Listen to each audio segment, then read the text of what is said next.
The dust tastes of ancestors.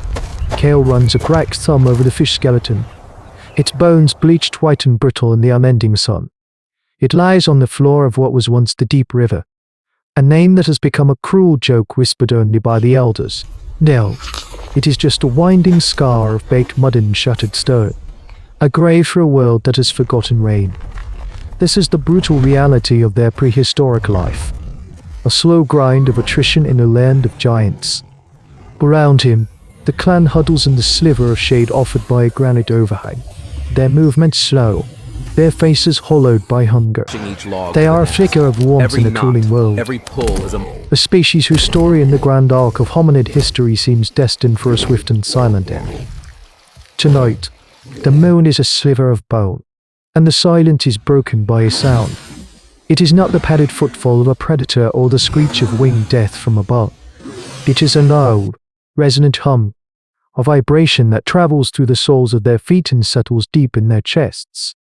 Naira, the old woman whose eyes hold the maps of seasons long past, pushes herself up on a staff of polished ironwood. She points with a trembling finger toward the ridge, the crested walkers. She rasps, her voice dry as the riverbed. Against the bruised purple of the twilight sky, a procession appears. Parasaurolophus. Their long, curved cranial crests pulse with a soft, internal luminescence, a shifting pattern of greens and blues that paints the desolate landscape in ethereal light. They move with a slow, deliberate grace, their mournful, horn-like calls echoing through the canyons, a sound that speaks of journeys and immense distances. The clan watches, their fear momentarily eclipsed by awe. For weeks, they have seen these herds on the horizon, always moving south, always glowing. The younger hunters see only meat, a prize too large and too dangerous to attempt. But Lyra sees something else. She sees a sign. She gathers the clan's leaders, Kale among them, their faces illuminated by the passing river of light. The river is dead, she states, the words falling like stones. The claw runners are gone. The long necks no longer come to the salt licks. This land is dying, but they walk toward life. She looks at the faces around her, etched with doubt and despair. This is a hard choice, a gamble against extinction. The stories of the first human ancestors speak of a great valley, a place where the water never ceases. I believe they know the way. We follow the lights, or we lay our bones next to this dead river. It is an act of incredible foresight, a desperate connection drawn between animal migration and their own survival skills. There is no debate, only a heavy silence filled by the sad, beautiful music of the marching dinosaurs. To stay is a certainty of dust and death. To go is a slim chance, a path lit by alien lanterns into an unknown darkness. The journey is a rhythm of suffering.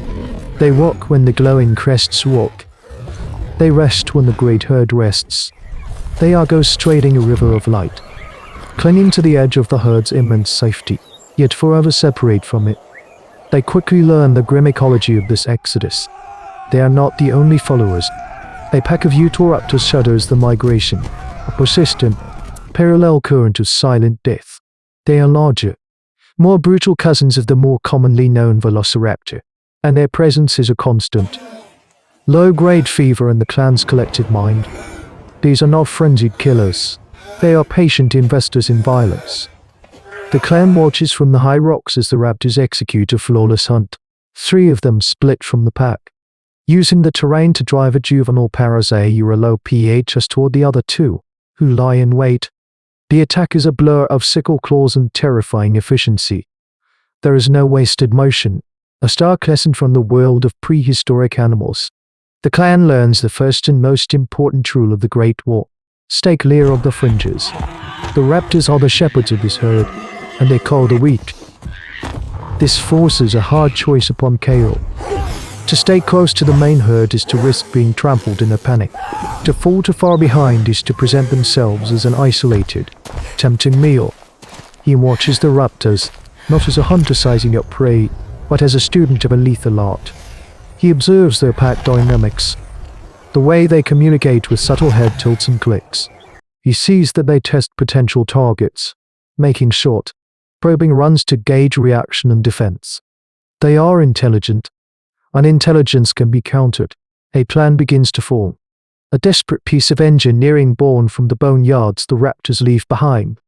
It is a new application of osteodontoceratic technology. The use of bone, tooth, and horn that defines their age. They find the carcass of a half-eaten herbivore and, using heavy flint choppers, Kale and the strongest men break apart the ribcage. They spend 2 days sharpening the long bones into vicious-looking pikes. Their tips hardened in the fire. They are not weapons for an attack. That would be madness. They are quills, a defensive shell. They are making themselves into a creature the raptors will not want to eat. The test comes sooner than they expect, as the clan crosses a wide, dusty basin.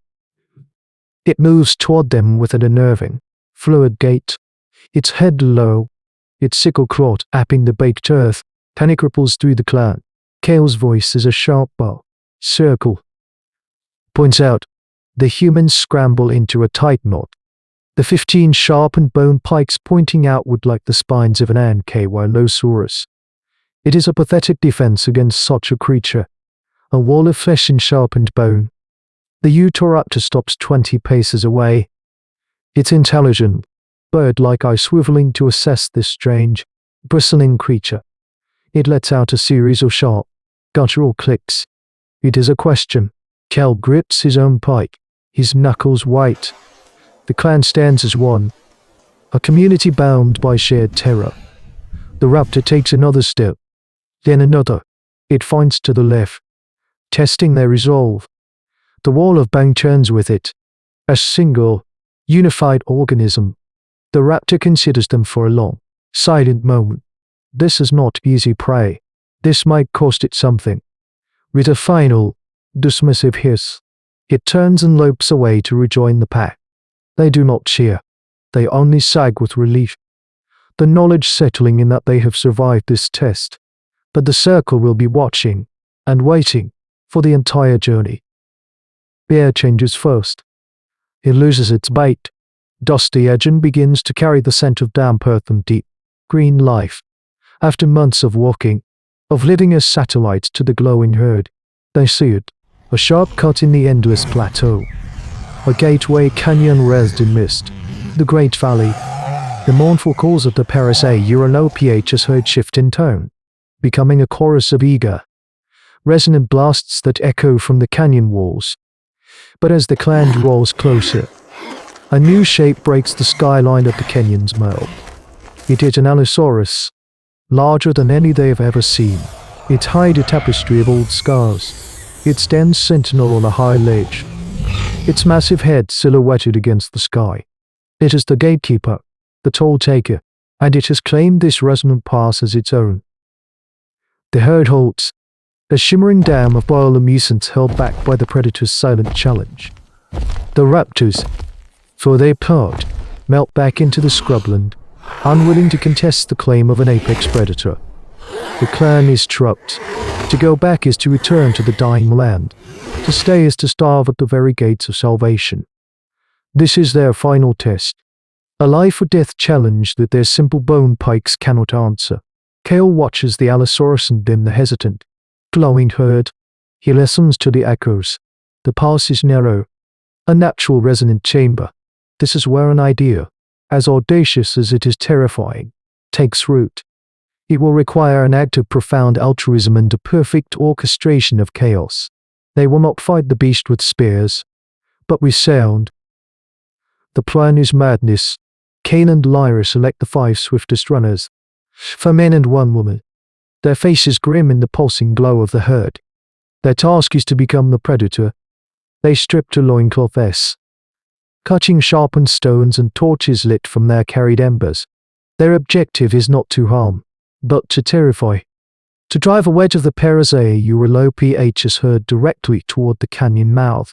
It is a sacrifice play. They will be placing themselves between the stampeding herbivores and the jaws of the Allosaurus. The hard choice is made in silence. As night deepens, the runners move. They burst from the rocks, screaming, waving their torches, and jabbing at the flanks of the nearest behemoths. Panic erupts. The low hum of the herd becomes a cacophony of terrified, booming calls. The glowing crests flash erratically as a wave of 100 tons of flesh and bone surges forward, a living avalanche aimed directly at the pass.